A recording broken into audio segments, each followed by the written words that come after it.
Audio Jungle.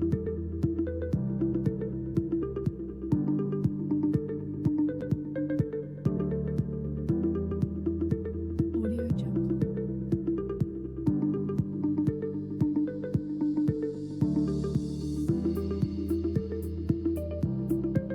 Audio Jungle.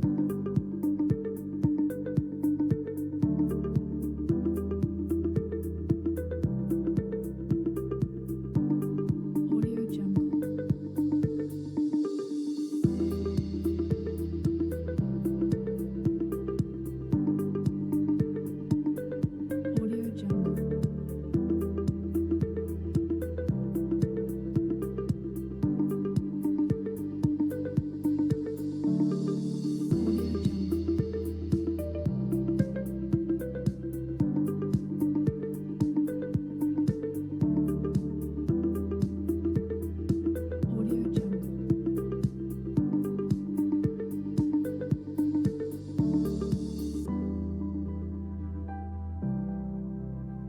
Audio Jungle.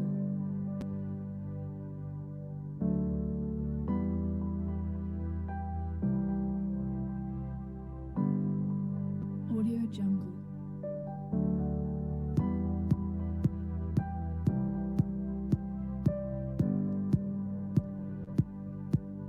Audio Jungle.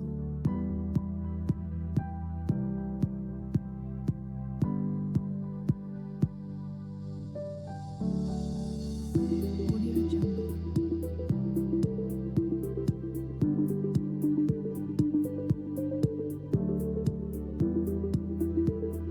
Audio Jungle.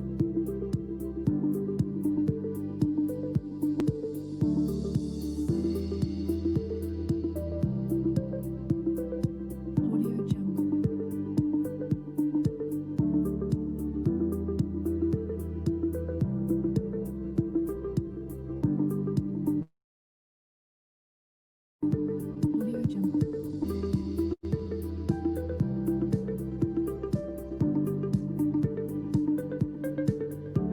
Jungle.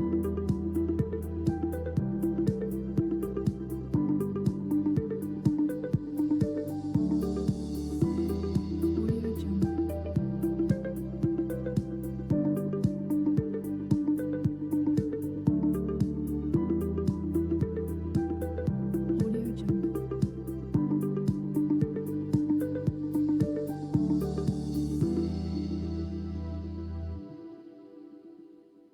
Audio Jungle. Audio Jungle. Audio Jungle. Audio Jungle. Audio Jungle.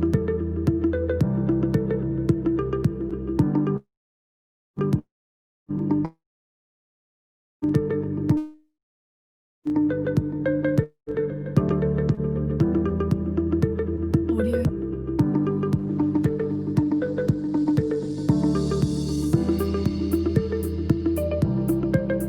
Audio Jungle.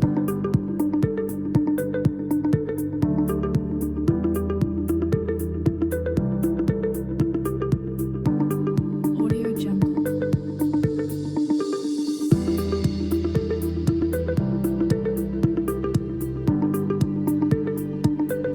Audio Jungle. Audio Jungle.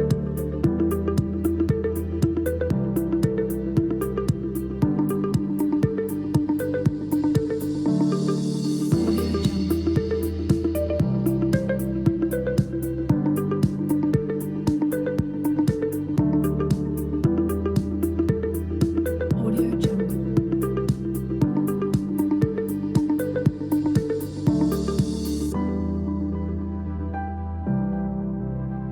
Audio Jungle.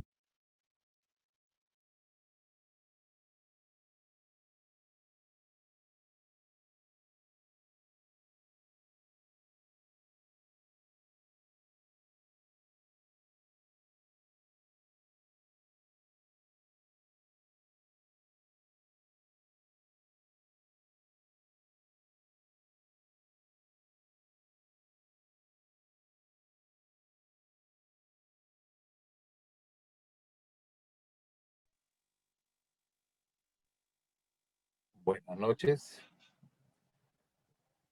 Les saluda el doctor Luis Figueroa Montes. Yo tengo el honor de ser miembro de la Junta Directiva actual de la Asociación Médica Peruana de Patología Clínica, y es para mí un honor dirigirme a ustedes en esta emotiva celebración por el primer aniversario del Día de la Patología Clínica Peruana. Como ustedes saben, nuestra sociedad es una de las sociedades más antiguas. Tenemos cerca de 76 años de vida institucional, una de las sociedades más antiguas de nuestro país. Y un 25 de octubre de 1945 fue fundada por el doctor Jorge Avendaño Hübner y médicos que se dedicaban a la labor de medicina de laboratorio. El día de hoy vamos a tener 3 conferencias muy importantes desde la perspectiva académica, histórica y reflexiva, a cargo de destacados colegas de la especialidad. En nombre de la doctora Zulema Berríos, presidente de la asociación, tengo el honor de iniciar este lanzamiento por la celebración del Día de la Patología Clínica. Vamos a empezar esta ceremonia con la primera intervención a cargo de un distinguido colega, el doctor Alberto Chunga Chunga. Él es actualmente jefe del Departamento de Patología Clínica del Hospital Nacional Edgardo Rebagliati Martins y mentor de muchos de nosotros. También yo fui su alumno en la época que tuve la suerte de rotar en el Hospital Rebagliati, y así de muchos otros, y no solamente de nuestras especialidades, sino también de otras especialidades. Muy bien, en estos momentos, Alberto, no sé si ya puedes iniciar tu conferencia. Vas a hablar sobre las pruebas diagnósticas. Bienvenido a esta ceremonia.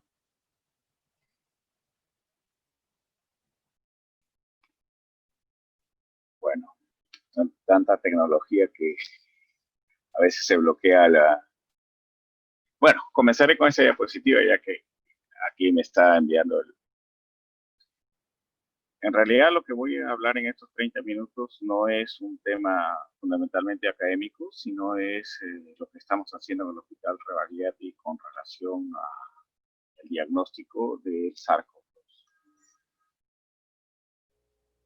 Actualmente, al 23 de octubre, tenemos datos actualizados, 879.876 casos confirmados, con fallecidos 33.980.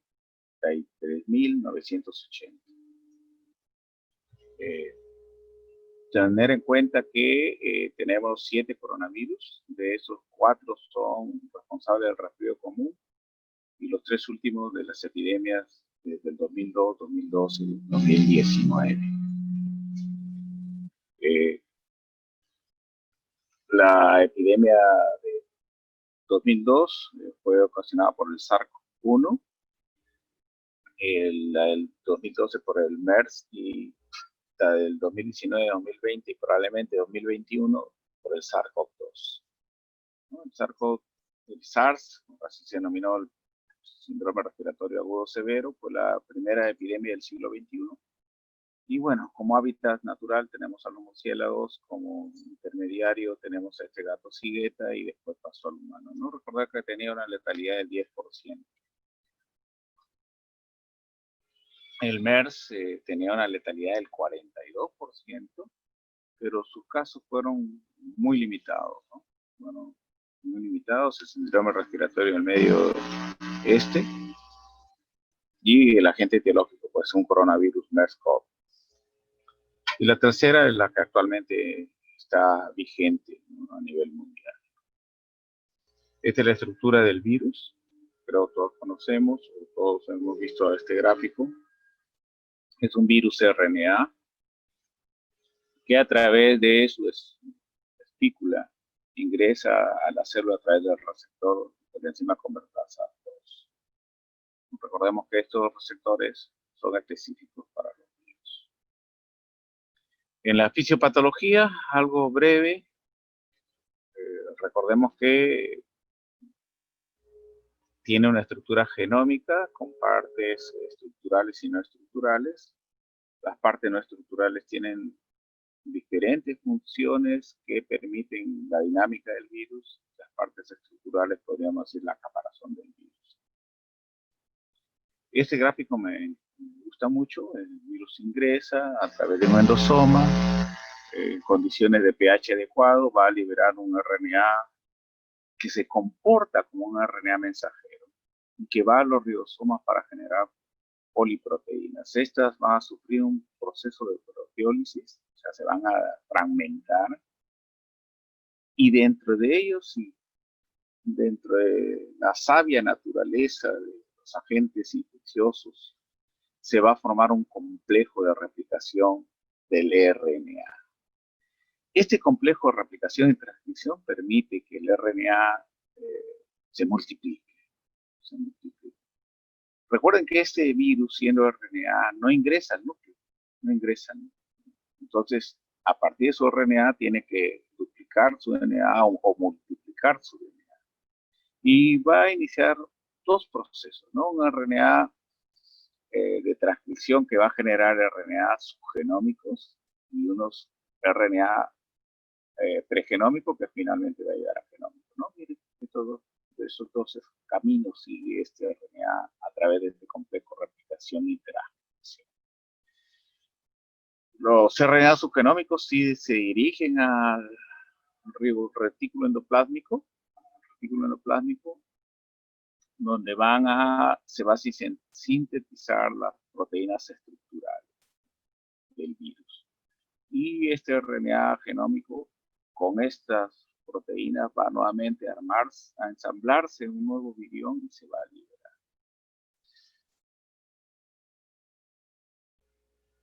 Para que ingrese a la célula, al inicio solamente hablábamos de la enzima convertasa 2, después sabemos que hay un correceptor, que es el serin proteasa de transmembrana 2,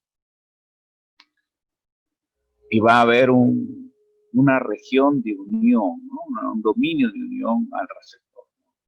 Por un lado va a ser el virus y por otro lado la célula.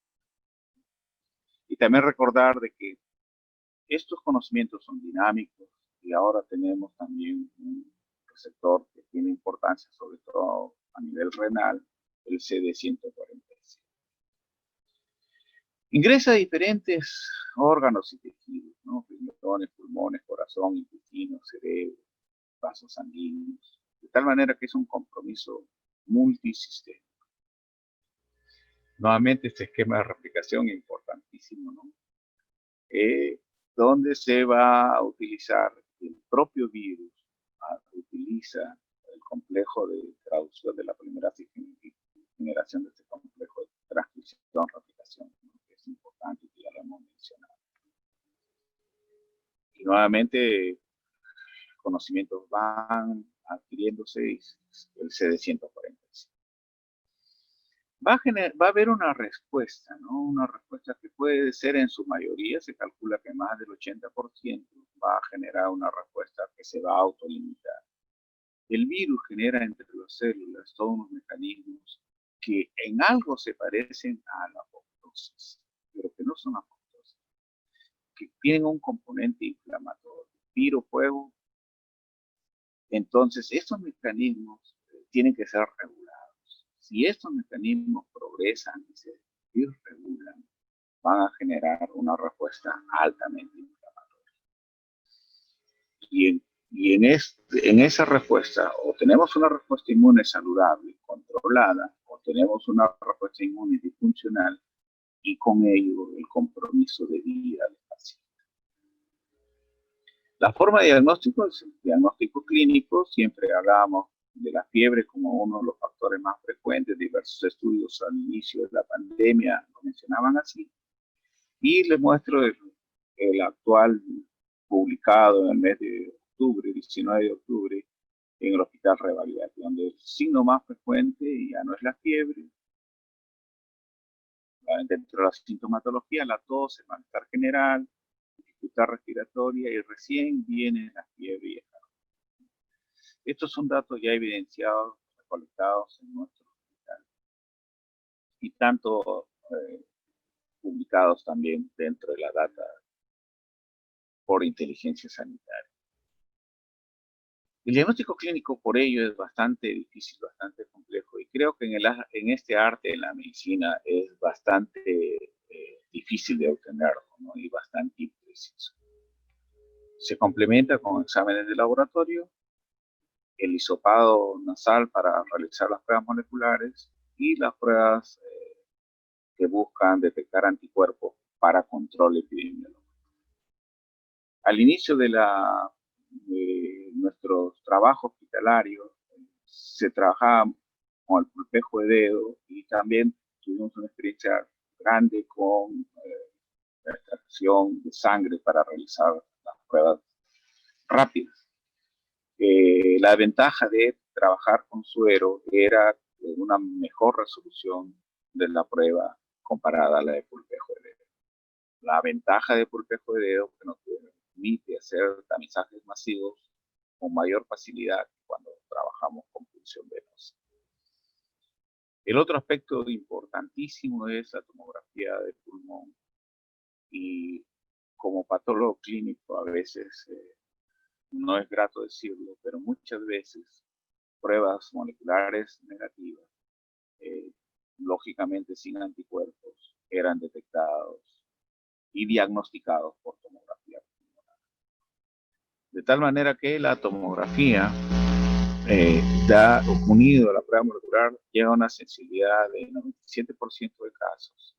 La prueba molecular sola está alrededor de 60-70%.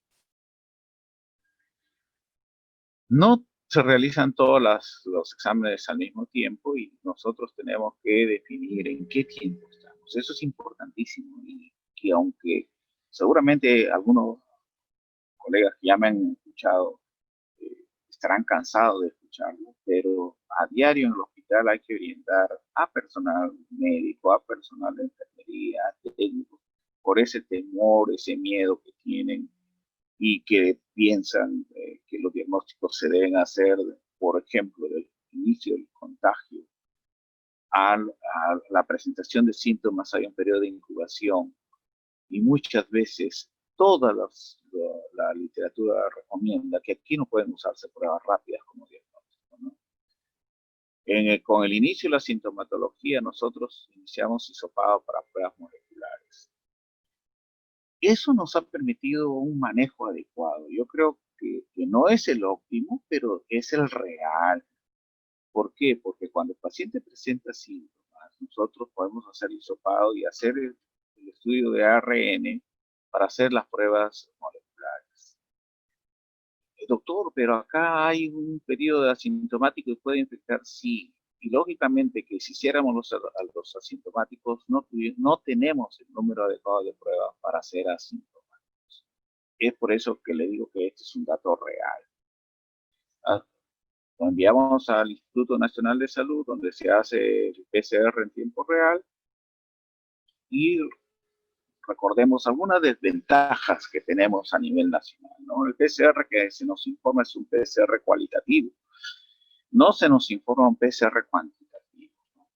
El PCR puede ser cualitativo o cuantitativo, pero la ventaja del PCR cuantitativo es muy importante para el análisis y el monitoreo de la evolución. Una cosa es al inicio, donde yo puedo tener 100 millones de copias, y otra es positivo también, donde puedo tener 90.000 copias. Y la interpretación es totalmente diferente en base a esos valores.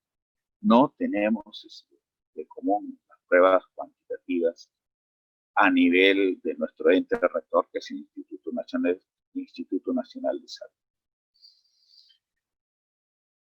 Importantísimo detectar o determinar que estas pruebas detectan RNA genómico. Por lo tanto, tampoco diferencian entre un RNA de un virus infectante de un RNA de un virus no infectante. Se dice que el RNA subgenómico es el que tiene capacidad infectante. Por lo tanto, hacer RNA subgenómico es muy importante para determinar si el paciente es infectante o no. Posteriormente ya viene el estudio de los anticuerpos, IgM. Al comienzo yo me sorprendía que escuchaba unas conferencias por brillantes y muy mentados ponentes, y mencionaban que primero se presentaba IgG y después IgM. Eso no se ha confirmado. Y lógicamente seguimos con el esquema Llevo 30 años enseñando inmunología y siempre la respuesta está programada genéticamente para que se responda con IgM y luego IgG. ¿Y por qué pongo estas manitos? ¿No? Porque primero el antígeno y el anticuerpo están separados, después se van uniendo, van mejorando ese grado de unión. Eso se expresa en la IgG. ¿Y eso cómo se llama inmunológicamente? Mayor avidez, ¿no? La avidez va siendo mayor de tal manera que la posibilidad, ya que esta unión antígeno-anticuerpo es reversible, tienda más a la asociación que a la disociación. Y eso es muy importante. Mejor es tenerte unido que separado. Este es otro dato bastante importante. Esta semana estuve en el webinar europeo que hablaba en relación a trasplantes y siguen manteniendo esta imagen y siguen presentándola. Quiere decir que no ha perdido su vigencia. Miren que el RNA se puede liberar, se puede encontrar, se puede estudiar, se puede encontrar por varios días, pero los que se cultivan y que son positivos, generalmente son positivos hasta el día 10. Hasta el día 10 quiere decir que son infectantes. Después se sigue detectando el RNA, pero ya no crece en los cultivos. Si no crece en los cultivos, entonces ya no es infectante. Y el otro dato importantísimo son los anticuerpos. De iniciados los síntomas, generalmente al quinto día podemos detectar menos del 50% de los anticuerpos. Y alrededor un poco, ya casi al 15 días, llegamos al 100%. Entonces, no solamente es cuestión de lo que nos diga el inserto de la prueba que tiene sensibilidad 80, 90, 95, 98, 99, 100%, sino en qué día le estás tomando. Y para eso sirve lo que nos han enseñado como médicos, la anamnesis. Es importantísimo. Ahora nos causa cierta sonrisa ver que cuando habían los famosos contactos se lo hacían al día siguiente. Y al día siguiente, lógicamente, todas las pruebas iban a salir negativas por anticuerpos. Pero recuerden que no había una disponibilidad o un acceso a las pruebas moleculares muy rápidos. Y hemos tenido casos de que las pruebas moleculares se informaban a los 7 días. Si no manejamos bien estos conceptos de tiempo, no hacemos un análisis adecuado. Recordemos que el virus ingresa, se enferma y después se recupera. Las 3 fases de la enfermedad, y esto es importantísimo porque estamos hablando de las respuestas del virus y del diagnóstico del virus, pero todo el manejo correspondiente también participa el laboratorio con diferentes estudios, desde el humilde hemograma, la proteína C reactiva, el dímero D, la deshidrogenasa láctica, la procalcitonina para ver si ha habido una complicación o una hiperrespuesta inflamatoria. Todos esos datos son importantísimos, no solamente para el diagnóstico, sino para el manejo integral del paciente. Finalmente, el estadio crítico llega a la UCI y los reportes actuales dicen que la concentración o la carga viral de los asintomáticos con los sintomáticos es similar. Y este gráfico es importantísimo y nos sirve orientar una constante actualización de conocimientos y de socialización de conocimientos para la población hospitalaria, donde nos dice que los asintomáticos o los leves solamente son infectantes por 15 días. Miren, verdecito es no transmisible, naranjita es poco transmisible, rojo es muy transmisible. Y miren este asintomático leve, que son la mayoría de los infectados, por 15 días. ¿Será acá importante hacer una prueba molecular? ¿Será acá importante hacer una tomografía? ¿O ver desde cuándo inició sus síntomas y llevando los días el tiempo de evolución? Que nosotros podemos seguir encontrando el PCR positivo y no necesariamente es infectante. Y podemos encontrar la IgM, la IgG positivas o reactivas y no nos vamos a orientar si no nos enmarcamos en la evolución del paciente. A diferencia del grave crítico, miren, por ejemplo, grave crítico que tenemos bastante, muy transmisible el día 20, ¿no? nosotros tenemos como un patrón que para el paciente que está en cuidados intensivos, lo consideramos como infectante por 45 días.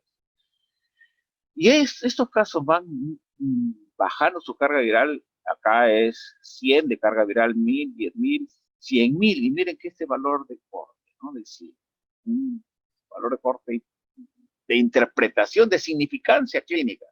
A partir de 100.000 para abajo, de poca probabilidad de transmisión, baja probabilidad de transmisión, y más de 100.000 es una alta probabilidad.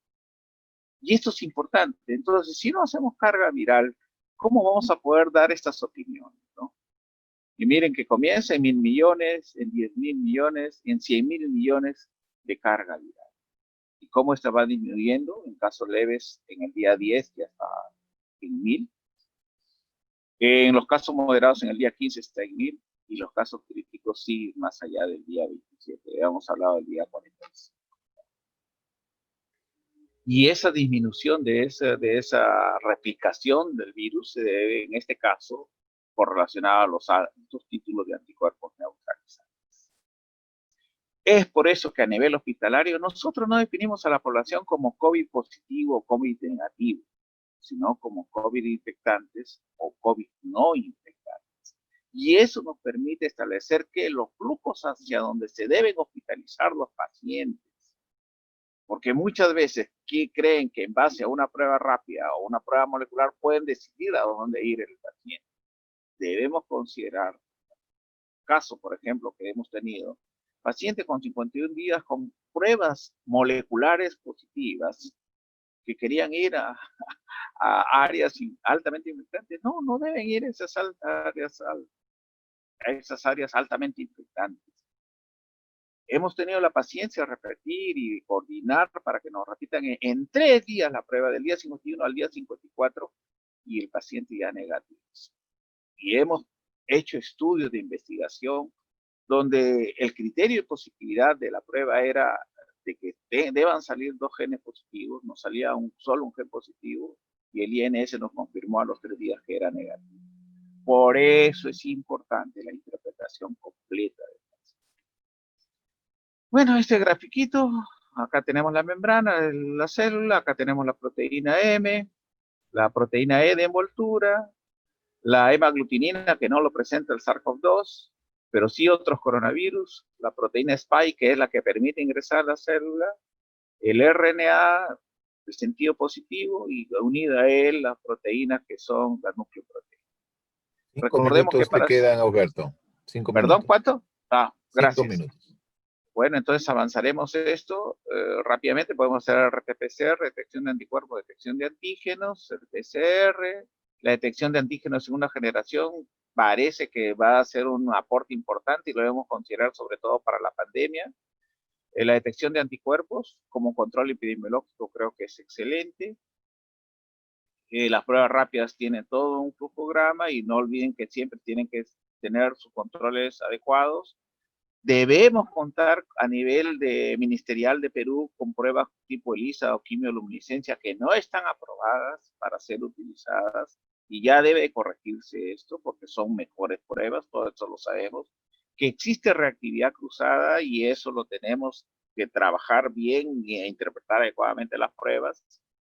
La detección molecular también hay pruebas que no solamente son RT-PCR, sino también otras como las LAN, que son bastante prometedoras y que deberíamos de tener. La mejor prueba no es la más compleja o la más evolucionada, sino la que se adecua a nuestras necesidades y a nuestra realidad. Tenemos diferentes casos bastante complejos, pero veamos de que la interpretación de la prueba rápida es una prueba subjetiva dentro de esta intensidad de colores, ¿no? Y hemos tenido pruebas de reactividad cruzada y no infectantes en diferentes profesionales de la salud. Intervenciones en historias clínicas porque no se querían operar en base a resultados mal interpretados, ¿no? Los resultados estaban bien. Siempre va a haber actualizaciones de los conocimientos en base a diferentes respuestas. Va a haber seguramente una campaña o una herramienta importante de utilizar RT-PCR a partir de saliva. Algunos estudios van a ser necesarios, incluso estudios de secuenciamiento, porque una sola mutación puntual en el gen N hace escapar el diagnóstico molecular. En trasplantes es importante también los estudios realizados a nivel molecular para decidir o no un trasplante. Y miren cómo ha ido la curva a nivel de nuestro hospital, ¿no? Esa es una buena noticia, ¿no? Miren, de inicio de marzo se incrementó y ya está disminuyendo. En el mes de octubre estamos en 108 casos al 19, 20 de octubre. Y eso es una razón importante para sonreír, generar esperanzas. Nuestro equipo multidisciplinario en trabajo de pruebas rápidas, nuestros residentes y residentes en ese trabajo comprometido, para mí un orgullo. Ellos manejan las pruebas actualmente, no lo manejan los médicos asistentes. Estamos sobresaturados de trabajo y ellos han asumido un rol ya de médicos asistentes siendo residentes, y eso es importantísimo. Nuestro equipo hoy día celebrando el Día de la Medicina con acompañamiento de invitado el doctor Figueroa y su libro que nos obsequió. Ya algunos se están haciendo conocidos, el doctor Félix Loza, jefe de laboratorio molecular del Hospital Rebagliati. Los héroes que hemos tenido, Carlo Urbani, Lee Wenlian, nuestro amigo Alfredo Guillén, un homenaje a él, excelente amigo, excelente microbiólogo, maestro. Nuestros caídos, no solamente médicos, también otros profesionales de la salud, y tenemos que reconocer a todos los que han caído en esta pandemia. Muchas gracias, y no puedo decir feliz día del patólogo clínico en esta pandemia, pero sí un saludo fraterno a cada uno de nosotros. Muchas gracias. Muchas gracias, doctor Chunga, por su excelente conferencia. En realidad hay mucho por hablar en el tema de las pruebas diagnósticas que día a día se van actualizando, y los diferentes protocolos también van modificando los flujos y los flujogramas en relación a cómo estas pruebas van mejorando en sus generaciones. Muchísimas gracias por su conferencia, doctor Chunga. Y bueno, en la siguiente conferencia de corte histórica vamos a tener el honor de compartir la historia del primer patólogo clínico, para que todos lo tengamos presente, a cargo del doctor Ricardo Álvarez Carrasco. Bienvenido, Ricardo. Gracias, Lucho. Vamos a intentar compartir esto. Vamos a ver. ¿Se ve? Dime, ¿está...? Preséntala, sí está bien, preséntala, no hay ningún problema. Ya, correcto. Bien, ante todo, muy buenas noches a todos los colegas. Vamos a tocar un tema que realmente es poco conocido por nosotros, pero que es importante que sepamos, porque debemos tener sumo cariño, sumo respeto por nuestros antepasados y ancestros de la especialidad. El doctor José Anselmo de los Ríos fue el primer médico patólogo dedicado específicamente a la especialidad en el Perú. En primer término, quisiera hacer memoria, un homenaje a la memoria de los dos médicos patólogos clínicos que han fallecido durante esta pandemia. El doctor José Daniel Chuan Cabrera y el doctor Luis Enrique Saavedra Quirós. Un homenaje a la memoria de ellos, junto a los más de 200 médicos peruanos que han fallecido durante esta terrible pandemia. El doctor de los Ríos nació en la ciudad de Huancavelica en el año de 1843. La época en que nace el doctor de los Ríos es una época muy convulsionada. En ese año llegaron a gobernarnos hasta 4 presidentes: el general Francisco Vidal, el abogado Justo Figueroa, el general Domingo Nieto y otro general, Manuel Ignacio Vivanco.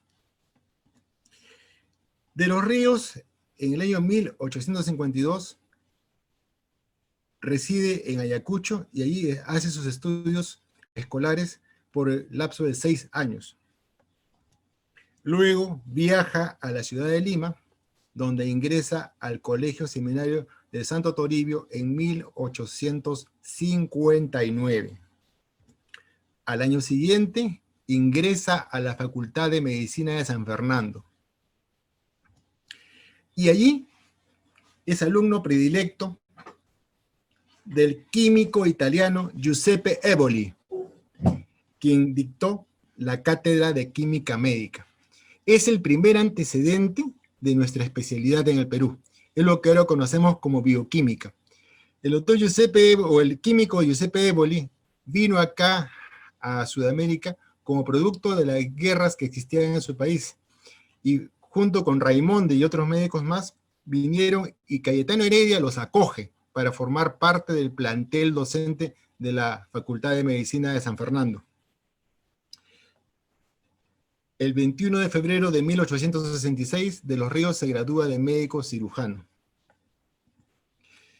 Y el 18 de agosto de ese mismo año, gana por concurso la cátedra de terapéutica y materia médica. Y en el año 1871 se le designa catedrático de la Cátedra de Química General en la Facultad de Ciencias de San Marcos. Ese mismo año, el decano de San Fernando designa una comisión para investigar lo que luego se llamaría la fiebre de Loroya. Esta comisión estuvo integrada por De los Ríos, Leonardo Villar y Aurelio León.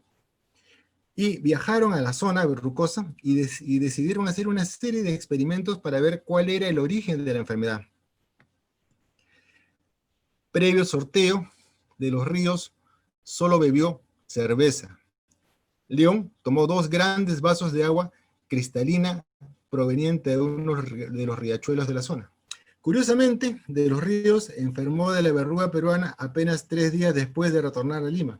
En tanto, su colega no sufrió el más mínimo trastorno. Al año siguiente, el 22 de agosto, De los Ríos gana por concurso la titularidad de la Cátedra de Química Médica, que había sido dejada por su maestro Eboli, quien sintiéndose enfermo, regresó a su natal Italia, donde falleció. Ese mismo año, alcanza el grado de bachiller en ciencias con la tesis El metal hidrógeno. Al año siguiente, alcanza el grado de doctor en medicina en la Facultad de Medicina de San Fernando. Cuando se inició la guerra contra Chile en el año de 1879, forma parte de la columna Independencia. Vale la pena hacer alguna mención a este respecto. La atención sanitaria durante la guerra inicialmente estuvo dada por lo que se llamó las ambulancias civiles, y luego de la derrota en la campaña del sur, se eliminan estas ambulancias y queda solamente la sanidad que atiende a nuestros soldados heridos en el frente de batalla. Y en esta columna de Independencia justamente estuvieron profesores y alumnos de la Facultad de Medicina. En el año 1881 fallecía su tío, don Miguel Evaristo de los Ríos, que fue el segundo decano de la Facultad de Medicina de San Fernando. Él fue quien reemplazó a Cayetano Heredia, que fue su fundador. Y aquí viene un elemento fundamental, central de la vida de los Ríos. En el año 89 del siglo XIX, funda el primer laboratorio clínico particular que existió en el Perú. Y aquí vemos el anuncio que publicitaba los servicios del profesor de los Ríos. Dice, reza el anuncio, catedrático de Química Médica y Analítica en la Facultad de Medicina de Lima, jefe del Laboratorio Químico Municipal. Se hace todo género de análisis químicos y microscópicos de orina, tumores, patológicos, esputos, etcétera, etcétera. Y el local quedaba en la calle Moquegua, número 81, en el Cercado de Lima.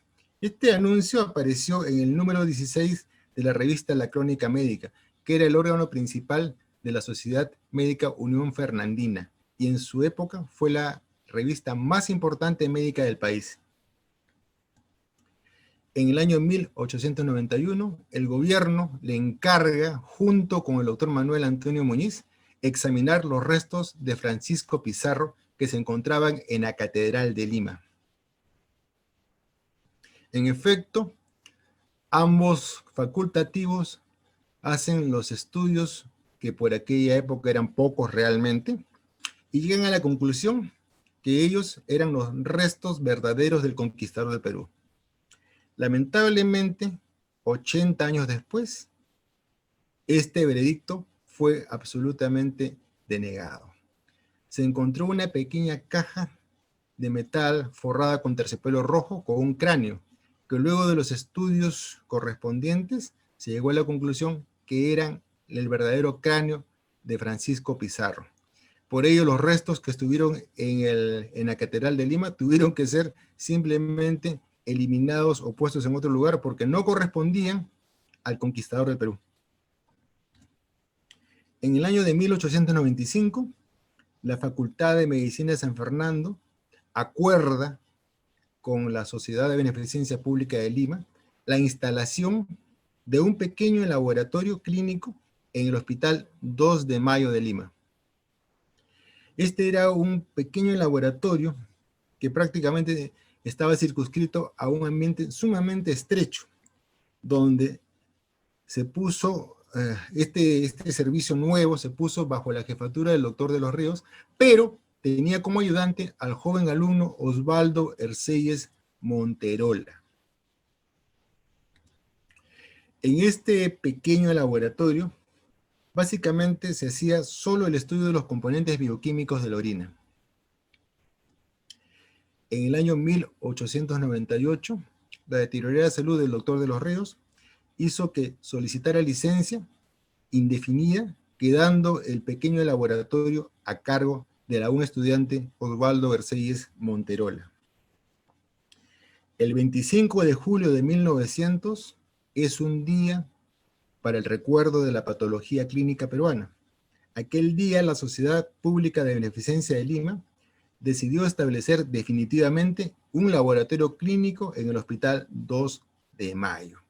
Es decir, el laboratorio que funcionaba a cargo del doctor de los Ríos se convirtió finalmente en el laboratorio formal del Hospital 2 de Mayo. De esta manera nace el primer laboratorio clínico hospitalario en el Perú, que estuvo bajo la dirección de Erceyes. Y en ese lugar se hicieron probablemente los primeros estudios de laboratorio clínico más modernos de la época. Vale la pena mencionar, sin embargo, que en el año 1904 se funda el Instituto Municipal de Higiene. Ese instituto fue pergeñado por la municipalidad y se puso a cargo de un higienista italiano llamado Ugo Biffi, y fue realmente el primer laboratorio clínico organizado modernamente en el Perú. Este instituto hizo los primeros estudios de tuberculosis en el Perú. Allí se introdujo la primera prueba para el diagnóstico de sífilis y se hicieron un conjunto de estudios pioneros en la patología clínica. Desgraciadamente, el Instituto Municipal de Higiene quedó cerrado a principios de la década de 1930 y muchos de sus médicos y auxiliares pasaron a formar el que se llamó Instituto Nacional de Higiene, que actualmente es el Instituto Nacional de Salud. Y su primer jefe justamente fue el jefe del Instituto Municipal de Higiene, el doctor Telemaco Battistini Sánchez.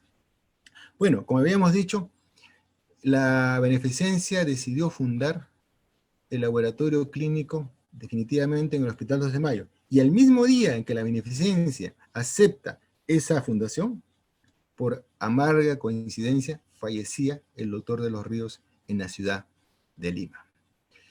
Vale la pena recordar su ministerio, vale la pena recordar su labor, porque realmente fue el primer médico que se dedicó de manera casi exclusiva a la especialidad. En su época, y vale la pena mencionarlo, algunos otros médicos hacían estudios de laboratorio, pero era de manera accesoria a su actividad como clínicos. Por ejemplo, Alberto Barton, ¿no? Era una persona que se dedicaba al laboratorio, pero era un aspecto subsidiario de su actividad médica. En cambio, el doctor de los Ríos tuvo la patología clínica como actividad principal de su actividad médica. Bien, esto es todo. Muchísimas gracias. Gracias, Ricardo, por tu presentación. Antes tuve la omisión de mencionar al doctor Ricardo. El doctor Ricardo trabaja en el Instituto Nacional Materno Perinatal de Lima. Él es médico patólogo clínico y bueno, me quedaría corta de repente en la noche hablar un poco de sus pergaminos. Él es un historiador, especialmente de la rama médica, pero también tiene otras aficiones y ha hecho muchas publicaciones en revistas de alto impacto y bueno, trabaja actualmente de la mano con el comité editorial del Acta Médica Peruana. Muchísimas gracias, Ricardo. Y bueno, continuando con la ceremonia, vamos a continuar este evento con la doctora Carolina Cucho. Actualmente la doctora Carolina Cucho es jefe del Departamento de Patología Clínica y Anatomía Patológica del Hospital 2 de Mayo, donde prácticamente nació, por decirlo así, el primer laboratorio clínico hospitalario, junto de la mano con el doctor Anselmo y Osvaldo. Y bueno, el día de hoy ella nos va a deleitar sobre una conferencia enfocándose de una perspectiva reflexiva sobre la labor del patólogo clínico o la labor del médico que está involucrado en esta rama de la medicina de laboratorio en relación a la pandemia. Bienvenida, Carolina. Muchas gracias, doctor Figueroa.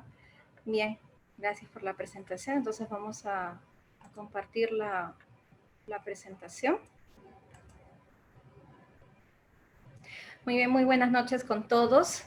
Bien, en esta oportunidad vamos a hablar un poco acerca del rol que tiene el médico patólogo clínico y lo sigue teniendo, lo tuvo y lo sigue teniendo hasta ahora con respecto a esta pandemia. Recordar que en nuestro país, de acuerdo a la norma, el decreto supremo número 44, salió pues ya lo que se declara el estado de emergencia nacional, ¿no? Y esto salió un domingo 15 de marzo. A partir de este momento sucedieron muchas cosas, se dieron varios cambios, ¿no? De los cuales vamos a comentar. Y en esa parte, pues, ¿cuál fue la función que tenía el patólogo clínico en ese momento?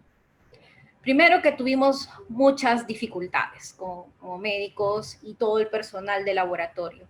Primero que el personal de laboratorio comenzó a manifestar pues el miedo, el rechazo para poder procesar una prueba, ¿no? Yo recuerdo que aquí en el hospital fue el primer hospital en recibir a las personas que fueron sospechosas que vinieron de China, una delegación, y estuvieron aquí hospitalizados hasta 2 semanas y recién estaban trayendo las pruebas de importación y por eso que ellos se quedaron acá esperando hasta que llegaran las pruebas y que comenzaron a realizarlas en el Instituto Nacional de Salud y fueron ellos los primeros que hicieron la toma de muestra, ¿no? Entonces todo el mundo, recuerdo que aquí en el hospital comenzaron a decir, pero ¿por qué vienen acá? ¿Qué pasó? ¿Por qué los estamos recibiendo? Bueno, fue todo un suceso, ¿no? Y a partir de ahí ya posteriormente, en el mes de marzo, cuando ya comenzaron a darse los casos de COVID, ya todos los hospitales ya teníamos que estar preparados porque ya se venía esto con fuerza. Y recuerdo que ya se venían los rumores de que decían que ya aquellos trabajadores que tienen comorbilidades, que eran mayores de 60 años, entonces ya no podían continuar laborando y tenían que quedarse en cuarentena, ¿no? Eso fue lo primero que se dio.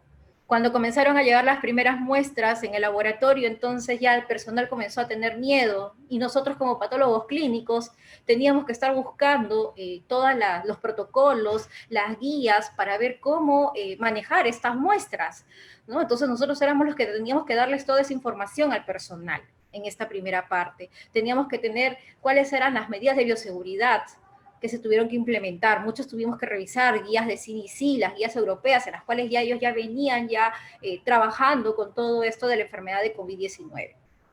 El otro problema que tuvimos también inicialmente fueron los problemas en la implementación de nuevos procedimientos. Por ejemplo, no todo el personal estaba capacitado para realizar la toma de muestra de hisopados nasofaringios, ¿no?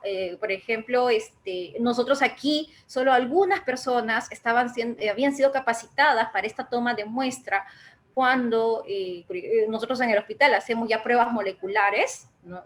Y ya nosotros veníamos realizando, pero no todo el personal, solamente teníamos a 3 o 4 personas que lo hacían bien, pero el resto no estaba capacitado y comenzar a capacitar en esta parte de las pruebas. Y todos los hospitales nos pasó eso, porque todos teníamos que hacer el hisopado nasofaringio y el orofaringio, y ahí nuestra labor de capacitadores con el personal.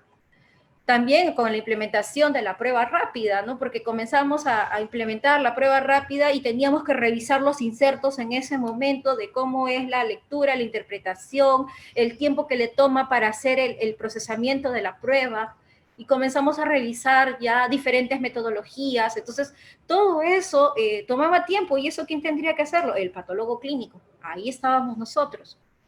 ¿Qué otras dificultades más tuvimos? Ya comenzó todo esto de la enfermedad de COVID y aparecieron ya los trabajadores contagiados. Entonces, reprogramación de personal. ¿Qué personas teníamos que rotarlas, cambiarlas, pedirle al trabajador que todavía se quede más de 12 horas? Había turnos que tenía que hacer más de 12 horas, 24 horas. Comenzamos a hacer cambios en las programaciones, ¿no? El mismo personal decía que, no, que tenían dificultades para la movilización. Entonces tuvimos que hacer reprogramaciones, pasarlos a turnos de 24 horas. Entonces, y toda esa labor la tenía que realizar el patólogo clínico. Personal que se fue en cuarentena, en comorbilidad, en muchos de los hospitales, pues el personal mayor de 60 años, personal que era hipertenso, diabético, asmático, los oncológicos, todos ellos tuvieron que pasar a cuarentena. Entonces, en muchos de ellos también la carga del personal bajó. Es cierto que también la carga en un inicio de la demanda de las pruebas también disminuyeron, entonces como que hay un poquito, pero comenzaron a salir los contagiados y todo se comenzó a descuadrar. Entonces comenzamos, ¿qué cosa se tuvo que dar luego? La contratación de nuevo personal. Y también teníamos que hacer una inducción, teníamos que estar con este nuevo personal, capacitándolos, y toda esa labor tendríamos que realizarlo. Pues asimismo, el personal que se fue de cuarentena, no quedó todo ahí. Nosotros como patólogos clínicos también tuvimos que ver los inicios de las conversaciones, de todo lo que era la parte del teletrabajo, en contactar con la oficina de personal, para que este personal, pues, ver qué actividades son las que tenían que realizar, ¿no? Entonces, en coordinación con todo aquel personal médico, tecnólogo que tuvo que salir, pues se tuvo que conversar en ello, ¿no? Entonces, también se dio lo del equipo de protección personal insuficiente, porque aumentó más bien la demanda del uso de los EPPs, y estos somos testigos todos, por ejemplo, cuando tuvimos la escasez de los respiradores N95, que muchos de nosotros tuvimos que comprarlo de nuestro dinero para poder seguir trabajando. ¿Por qué? Porque no había, ¿no? Entonces, lo que nos daban a veces era insuficiente, y uno como personal, en este caso, nosotros, muchos que somos como jefes de laboratorios, teníamos que destinar lo poco que nos daban al personal que estaba más expuesto en las áreas de COVID, ¿no? En este caso, el personal de toma de muestra que estaba ahí en contacto con el paciente, que ellos son los que estaban ahí. Entonces nosotros teníamos que darle todas las herramientas, todo el material necesario que necesitaban para poder realizar estos procedimientos. Espacios no adecuados para la realización de las pruebas, y actualmente lo seguimos todavía padeciendo. Esta es otra de las cosas que se nos vienen, porque ya en ese momento se suspendió toda la parte de la consulta externa, pero ahora ya los pacientes ya están comenzando a venir, ya vienen a hacerse la atención. Ahorita todo se está haciendo ya por teleconsulta, y estamos ya trabajando con el área de medicina especialidades, consultorios externos, para ver las pruebas que se van a implementar. Esa ha sido también parte de nuestra labor. Y ahora tenemos que ver la adecuación de estos ambientes, que nos tenemos que adaptar a todo ello, porque antes los hospitales estaban llenos de gente, las colas que se tenía, y ahora ya no se puede hacer eso. Hay que estar con lo del distanciamiento del 1,5 metros, que no pueden estar cercanos, ¿no? Entonces, y acá los pacientes, en hospitales públicos, el paciente está acostumbrado a venir desde las 5 o 6 de la mañana, a estar esperando para poder ingresar. Ahora se le tiene que dar turnos, horarios, pero también todo está limitado.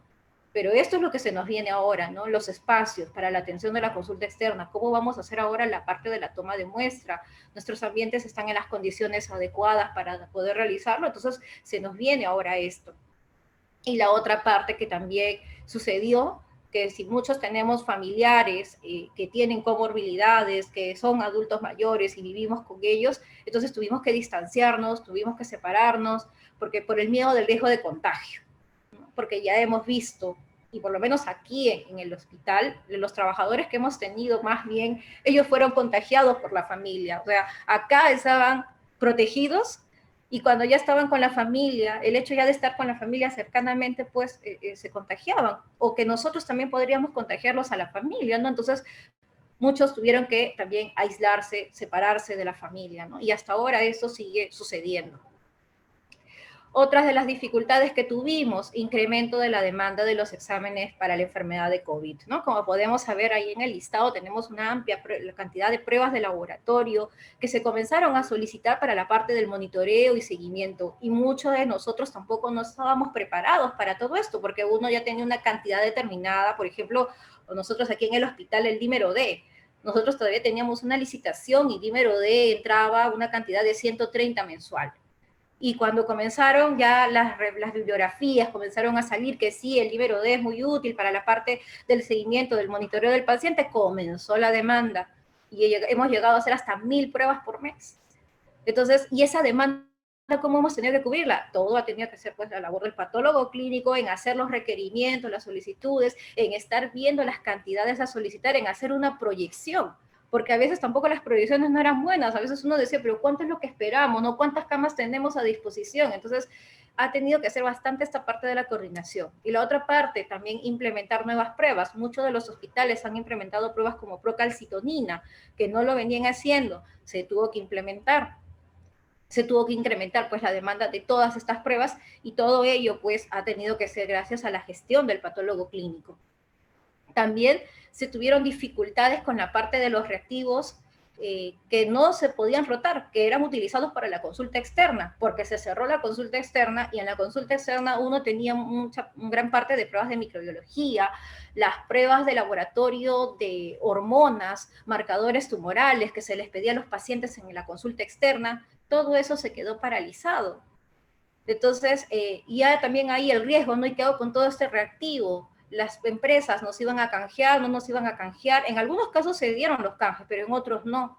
En algunos casos se ha tenido que vencer hasta el reactivo, y todas esas dificultades hemos tenido los que estábamos viendo pues toda esta parte del laboratorio, ¿no? Todos los patólogos clínicos hemos estado inmersos en todo ello.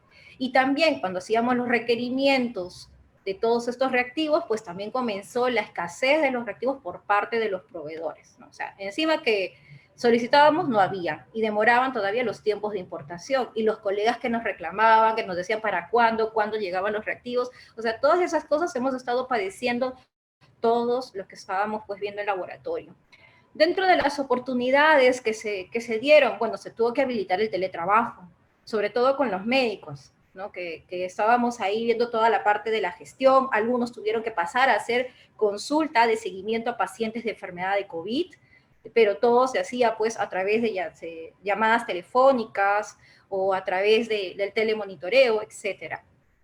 Otras oportunidades que se dieron, que muchos hospitales, muchos laboratorios de referencia a nivel nacional, pues tuvieron que implementar pruebas como de biología molecular, ¿no? Entonces aquí, por ejemplo, esto lo publicaron en septiembre, el Instituto Nacional de Salud, que es el centro de la cual estaba dando todo el pase para poder implementar estas pruebas moleculares. Y en muchos lugares, o bueno, por lo menos aquí en Lima, gran parte ha estado pues inmerso el patólogo clínico para ver toda esta parte de la implementación. Y hemos visto de varios lugares pues que salieron en la televisión, que lograron implementar sus pruebas moleculares. Aún todavía estamos implementando en otros hospitales, estamos viendo esto, estamos ya en etapas de validación. Hay varios hospitales que ya están en esa última etapa, porque como también nos han dicho, se viene la segunda ola, entonces hay que estar preparados para todo ello. Contratación de personal, como se tuvo mucho personal que se fue pues de cuarentena, personal contagiado, entonces, y aumentó la demanda sobre todo para toma de muestras, se tuvo que contratar también más personal, hacer búsqueda de personal, y encima que a veces hasta no había personal. Yo recuerdo que teníamos que contratar y nos decían, no, esta persona no puede ser contratada porque como ahora todos pasaron a la modalidad de CAS, entonces el CAS solo puede trabajar en un solo lugar. Entonces teníamos que estar buscando personal que tuviera cierta experiencia, y si no lo tenía, capacitarlo en ese momento. Entonces se dio toda esta situación, ¿no? Contratación también de personal. ¿Qué más? Importante también la labor del patólogo clínico en la parte de brindar la capacitación al personal de salud, sobre todo con las metodologías de las pruebas utilizadas para el diagnóstico de la enfermedad de COVID-19. En todos los hospitales, la verdad que como se comenzó a implementar esta parte de la salud ocupacional, el patólogo clínico ha estado ahí metido en todo ello, ¿no? En cómo realizar esta parte de las pruebas de la serología rápida, de las pruebas moleculares, a quiénes se les tiene que hacer, el hecho de también ver en la parte del transporte, el almacenamiento de estas muestras. Toda esa parte hemos tenido que estar ahí coordinando, realizando, viendo cómo lograr, ¿no? Todo esto. Y además capacitar también al personal de salud, porque en un inicio también todo el mundo tenía... desconocía mucho de la parte de la interpretación de las pruebas, lo que ya muchos en la parte de la área infecciosa ya lo venían realizando, ya lo conocían estas metodologías, pero para los colegas esto era algo nuevo, entonces se tenía que comenzar a hacer capacitaciones. Entonces, y otra de las ventajas que también nos dio la pandemia, podría decir una oportunidad, fueron telecapacitaciones gratuitas, ¿no? Hemos tenido diferentes capacitaciones a través del Ministerio de Salud, a través en el extranjero, por ejemplo, ¿no? Ahí en la imagen podemos ver este primer Congreso Nacional que fue de acceso gratuito en España, ¿no? Y así se dieron diferentes capacitaciones en las cuales pues todos estábamos inmersos, involucrados, y tuvimos pues que también ahí capacitar también ahí al personal, sobre todo con las pruebas, la parte de la interpretación, que siempre ahí generaba la duda, ¿no? Entonces ahí tenían que ver los términos de falsos positivos, falsos negativos, sensibilidad, especificidad, ¿no? Entonces todas esas cosas estuvimos pues aquí inmersos. Y bueno, pues el rol del laboratorio en la enfermedad de COVID pues está en todas las etapas de la enfermedad, desde la infección, las manifestaciones clínicas, en la parte de la recuperación, en todas ellas está involucrado laboratorio. Laboratorio es una de las áreas en las cuales se dio la pandemia y ha continuado su trabajo. Hay muchos servicios que tuvieron que cerrar, que dejaron de atender, pero el laboratorio jamás dejó de atender, siguió atendiendo y siguen atendiendo las 24 horas, que es lo que hasta ahora, pues, venimos haciendo. Entonces, a todo ello, ¿qué podemos decir, no? La capacidad de resiliencia que ha tenido el laboratorio, ¿no? Porque hemos tenido circunstancias difíciles y por eso dicen acá, ¿no? Esto de ser resiliente, ¿no? Las circunstancias nunca son perfectas, pero la actitud sí, ¿no?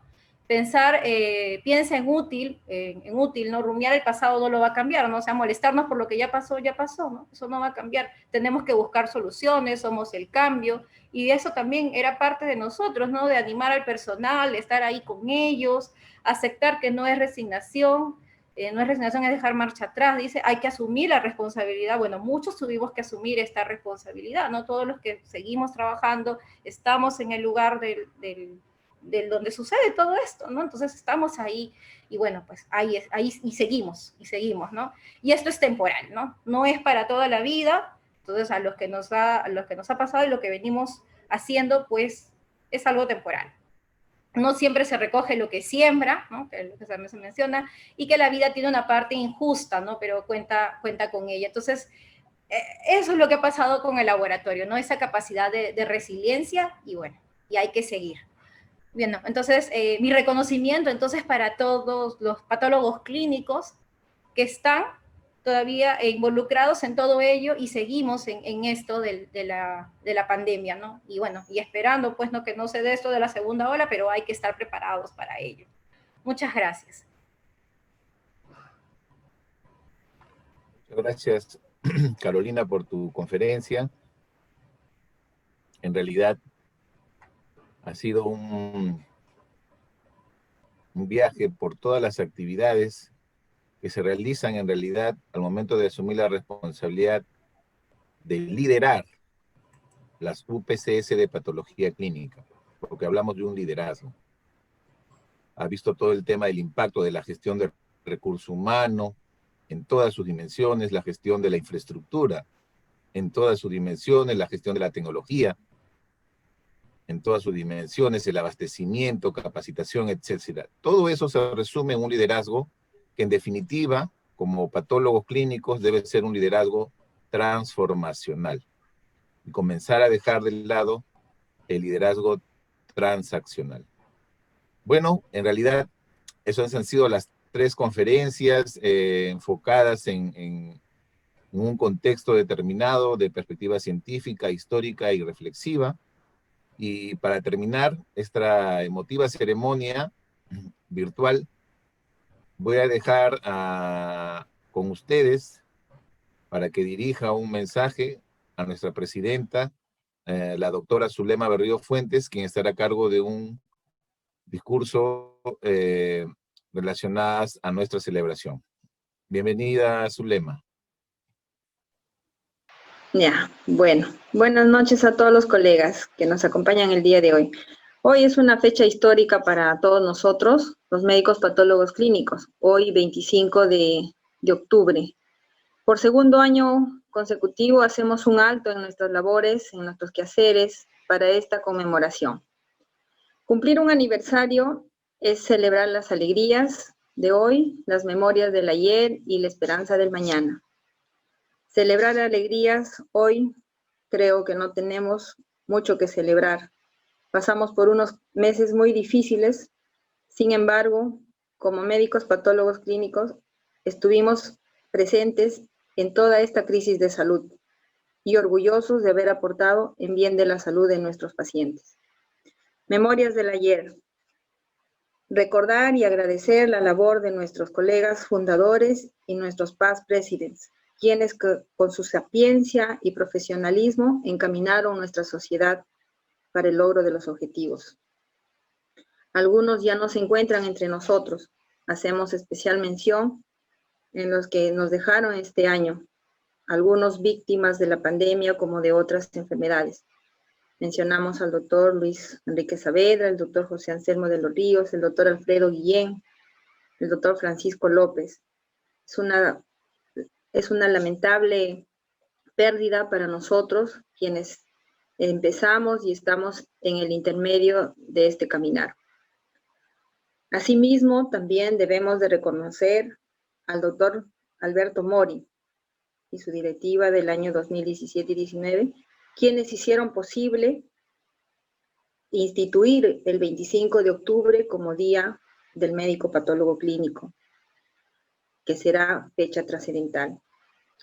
Esperanza del mañana. Pues para el mañana debemos de, y estamos comprometidos a fortalecer el posicionamiento de nuestra especialidad, aportando con el desarrollo científico y académico de todos nuestros colegas, y aún no solamente médicos de la especialidad de patología clínica, sino de otras especialidades con quienes laboramos en el día a día de la mano.